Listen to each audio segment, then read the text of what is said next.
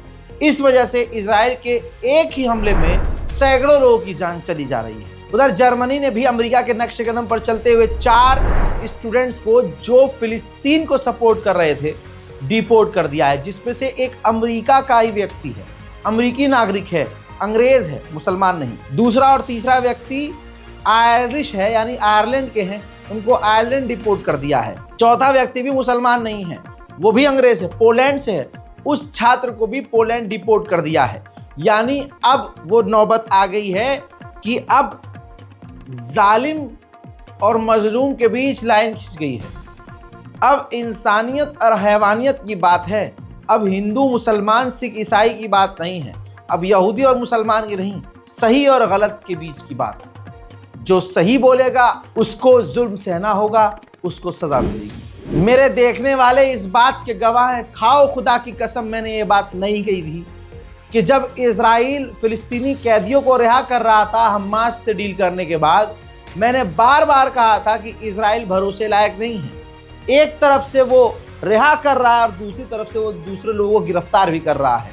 मैंने ये भी कहा था कि देखना एक वक्त वो आएगा कि इनको रिहा जो कर रहा है, इनको दोबारा से इजराइल गिरफ्तार करेगा, और वही हुआ।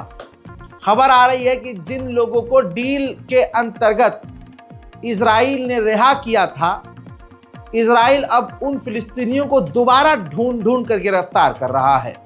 अल्लाह अकबर। उधर हजरत मोहतरम, गाजा के अंदर खाना पानी 1 महीने से नहीं पहुंचा है, जिसके बाद की ये तस्वीर आपके सामने है। हालात इतने खराब हैं, साथ में ये बारकोड भी लगाया जा रहा है। दोस्तों, हालत ऐसी है, गाजा और फिलिस्तीन के अंदर हालत लगभग ऐसी ही है। 1 महीने से क्या हाल है मैं आपको हर दिन बता रहा हूँ। हजरत मोहतरम, 31 मई 2025 तक, उससे पहले आपकी जो डोनेशंस हैं, जो इस स्कैन पर आएगी या इस अकाउंट पर आएगी, हम फिलिस्तीन एम्बेसी लेकर पहुंच जाएंगे और आपका दिया हुआ डोनेशन जो है, कोशिश करेंगे कि कुछ तो हम कर सके गाजा के लिए। कुछ ना कर सके तो गाजा नहीं जा सकते, फिलिस्तीन नहीं जा सकते, हम किसी दूसरे रास्ते से और कुछ नहीं कर सकते। लीगल तरीके से जो हम मदद पहुंचा सकते हैं वो यही है। लिहाजा गाजा के लिए अगर वो शख्स जो ये जानता है कि मैं अपने पड़ोसी की मदद कर चुका हूं, मेरे मोहल्ले में कोई ऐसा नहीं है जो इस तरह का मुस्तहक हो कि उसे हम मदद करें। तो दोस्तों, दूसरी तरफ ऐसे लोग जो फिलिस्तीन एम्बेसी खुद नहीं जा सकते, ऐसे ही लोग भाई हमारी मदद लें। ऐसा नहीं है कि अगर आप फिलिस्तीन एम्बेसी जा सकते हैं लेकिन आप ना जाकर के जो है हम पर आपने जिम्मेदारी डाली हुई है। लिहाजा आप लोगों से गुजारिश है कि मेहरबानी करके जो है गाज़ा की मदद के लिए लोग आगे आइए। हमने रमज़ान के महीने में और ईद के टाइम भी हमने इसलिए मना किया लोगों से डोनेशन लेने के लिए, क्योंकि पिछले साल यही हुआ था। ऐसी बहुत सारी तंजीमें हैं जो ईद और बकरीद और रमज़ान में चंदा लेती हैं और अपना पूरा साल का खर्च चलाती हैं। अब उन बेचारे तंजीमों को वो पैसा नहीं मिला तो वो जो है इसके खिलाफ हो गए कि गाज़ा की मदद क्यों हो रही है, गाज़ा तक मदद जा ही नहीं रही है। बड़े बड़े तंजीमें सामने है, गाज़ा तक नहीं पहुंच रही भाई मदद, ये तो झूठ है, ये तो फरेब है। एक शख्स ने पूछा कि भाई महमूद अब्बास जो है वो तो इजराइल के अंडर काम कर रहा है, फिलिस्तीन अथॉरिटी तो इजराइल के अंडर काम कर रही है। और यकीन जानिए कुरान पाक की कसम, जब हम एम्बेसी गए ह्यूमन एड फाउंडेशन के जरिए और मैं उनके साथ ही गया, हमने जब एम्बेसडर से मुलाकात करी, हमने 20 सवाल कर डाले। उसमें इस सवाल का जवाब उन्होंने ये दिया था कि हम फिलिस्तीन एम्बेसी हैं लेकिन जो डोनेशंस आते हैं वो हम अपने गवर्नमेंट अकाउंट में डालते हैं और डिसाइड करते हैं कि गाज़ा के अंदर जो अलग अलग कई सारे जैसे रेड क्रिसेंट है और जो ग्रुप है वो काम कर रहे हैं, तो वो हमें पहले बोल देते हैं कि हमें इस इलाके में इतने खाने की जरूरत है और इसके लिए हमें इतना पैसा चाहिए।